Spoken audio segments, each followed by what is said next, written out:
नमस्कार, आप देख रहे हैं ग्रेटर जम्मू और मैं हूं आपके साथ नीतू सिंह। केंद्रीय सरकार ने आज अपना अंतरिम बजट पेश कर दिया है और व्यापारी वर्ग को इससे खासी उम्मीदें थी।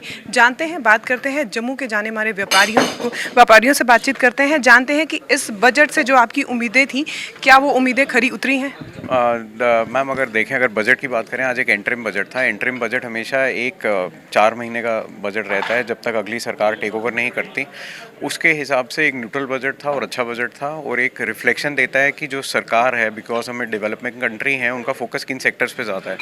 आज के बजट में ज़्यादा वुमेन एम्पावरमेंट, एग्रीकल्चर, पुअर और यूथ को टच किया गया है। अगर यूथ की बात करें तो इंडिया वर्ल्ड का 3rd लार्जेस्ट स्टार्टअप इकोसिस्टम है और स्टार्टअप्स को जो बेनिफिट 31 मार्च 2024 तक दिए जा रहे थे, टैक्स बेनिफिट्स, उनको एक्सटेंड करके 31 मार्च 2025 तक कर दिया, जो अच्छा डिसीजन है। और अगर हम बात करें पीएम गति शक्ति की, जो बहुत इंपॉर्टेंट रोल प्ले करेगा आत्मनिर्भर भारत में, तो रेलवेज़ को और बजट दिया गया है कि जो पोर्ट्स के साथ कनेक्टिविटी है और इनलैंड मूवमेंट है गुड्स की और पैसेंजर्स की, उसको बेटर किया जाए।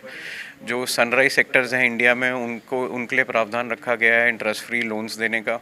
स्टेट गवर्नमेंट्स के लिए प्रावधान रखा गया है इंटरेस्ट फ्री लोन्स देने का, जिससे टूरिज़्म और टूरिज़्म डेवलपमेंट सेंटर्स की डेवलपमेंट हो। टैक्स स्लैब्स में कोई चेंज नहीं किया गया, जो एक अच्छा डिसीजन है। और अगर हम हेल्थ केयर की बात करें तो हेल्थ केयर में जो आशा और आंगनवाड़ी वर्कर्स हैं, उनको कवर किया गया है आयुष्मान भारत में, और नए मेडिकल कॉलेजेस की बात की गई है। तो ओवरऑल हर सेक्टर को टच करके एक बहुत सोचा समझा अच्छा इंटरिम बजट है जी। हमारे साथ इस समय चार्टर्ड अकाउंटेंट भी मौजूद हैं, जानने की कोशिश करेंगे। सर, आज बजट आ गया है, क्या कुछ लगता है कि इस बजट से कितना फ़ायदा हुआ है? अगर ये देखा जाए इंटरिम बजट है तो इंटरिम बजट के हिसाब से तो ये बजट बहुत बढ़िया और बेहतरीन बजट है। इस बजट में इनकम टैक्स के स्लैब्स नहीं चेंज किया है। उस नई इनकम टैक्स स्लैब्स नहीं चेंज करना भी एक बहुत बड़ा अच्छा डिसीजन है सरकार का।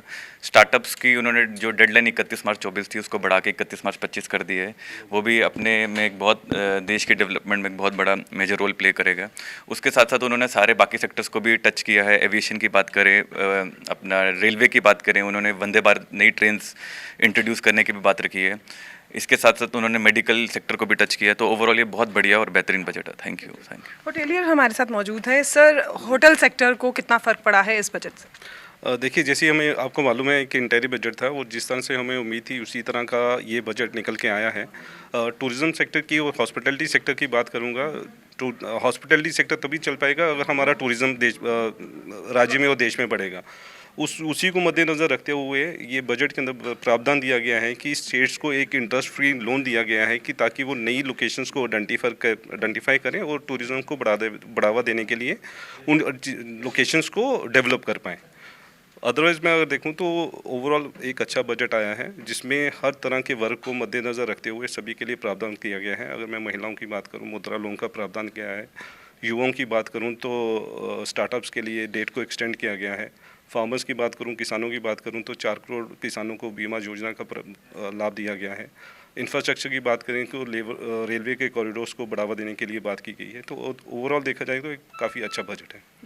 सुनील जी, आप गुजरात से हैं और आप जम्मू कश्मीर में इन्वेस्ट करना चाहते हैं, तो जिस तरह का आज बजट आया है, केंद्र सरकार ने जो पेश किया है, कैसे देखते हैं आप इस बजट को? जी मैडम, पहले तो मैं कहना चाहूँगा, ये जो बीजेपी गवर्नमेंट का इंटरिम बजट था, अब इंटरिम बजट से जो जनरली ऐसा ही है कि जितने भी वित्त मंत्री हमारे थे अर्लियर, उन्होंने जो इंटरिम बजट जो प्रेजेंट किया है इंडिया को, वो सब न्यूट्रल ही रहे थे। और ये भी जो निर्मला सीतारमन जी ने जो बजट दिया है वो भी न्यूट्रल ही है। जम्मू कश्मीर में मैं कहना चाहूँगा कि अभी जो आर्टिकल 370 हटने के बाद जो सिचुएशन है वो बहुत ही बढ़िया हो चुके हैं और इन्वेस्टर्स को इन्वेस्टमेंट करने के लिए जो ईज़ ऑफ डूइंग जो बिज़नेस का जो गवर्नमेंट जो काम कर रही है वो बहुत ही बढ़िया तरीके से कर रही है।